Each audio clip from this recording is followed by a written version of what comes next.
And we start off with the big headline today. President-elect Donald Trump revealing his pick for Secretary of Defense, but there's a string attached. Hello and welcome to Happening Now, everybody. I'm Jenna Lee. Happy Friday. I'm John Scott. We are watching Trump Tower today for a series of meetings with a variety of conservatives and Trump supporters.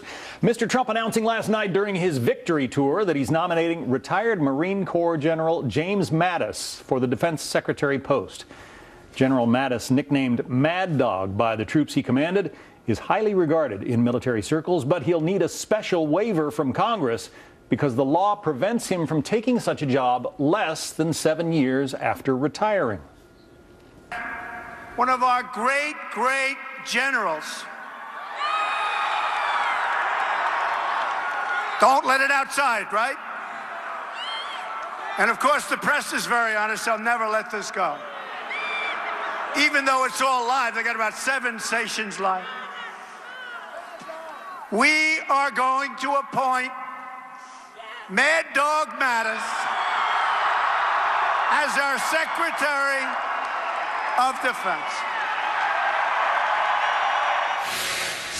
We have live Fox team coverage now. Mike Emanuel is on Capitol Hill, but we begin with Peter Ducey live at Trump Tower in New York City. Peter. John, the president-elect went to Ohio to thank swing state voters for being on board with his campaign, and he ended up bringing a Secretary of Defense nominee on board with his administration. You heard it there, retired General James Mad Dog Mattis. They say he's the closest thing to General George Patton that we have, and it's about time. It's about time. Members of the media and the several thousand-strong crowd were all caught off guard by the timing of that announcement, and they weren't the only ones. Top Trump advisor Kellyanne Conway revealed this morning she did not know the Mattis pick would be made from the podium last night.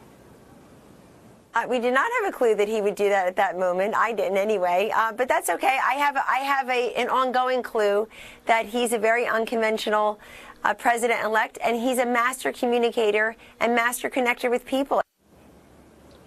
Mr. Trump also visited Indianapolis yesterday, where Carrier revealed they got $7 million in tax breaks to stop the process of sending 1,000 jobs to Mexico, and where the president-elect promised that companies would face stiff consequences if they try to ship jobs out of the country as well. On the guest list today, meanwhile, at Trump Tower, former U.S. Ambassador to the UN and Fox News contributor John Bolton said to be on the short list for Secretary of State. Then there's Florida's Attorney General Pam Bondi, who backed Trump early and often during the campaign.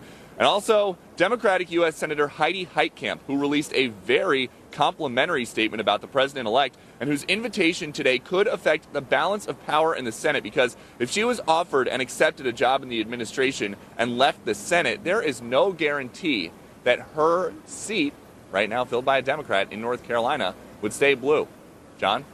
North Dakota. North Dakota, yeah, there we go. Slip of the tongue. I do it about every other word. Thanks very much, Peter Ducey.